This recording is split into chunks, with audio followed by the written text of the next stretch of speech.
Stop explaining yourself।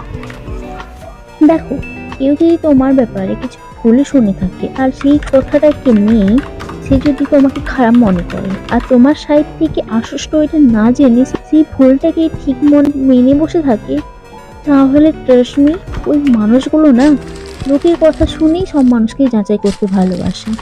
আর যদি শখ থাকে না তোমার ব্যাপারে ভুল বোঝা বা ভুল ইনফরমেশন জানা, তাহলে তাকে ওটাই করতে দাও। তাকে কোনো এক্সপ্লেন করার কোনো দরকার নেই। Why do you care? ওই মানুষগুলোর উপরে কোনো টাইম ও এনার্জি নষ্ট করার কোনো দরকার নেই।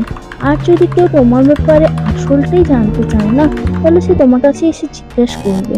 আর যারা চুপচাপ ওই কথাগুলো মেনে নিয়েছে, ট্রাস্ট মি, তারা প্রথম থেকেই তোমার ব্যাপারে খারাপটাই শুনতে চায়।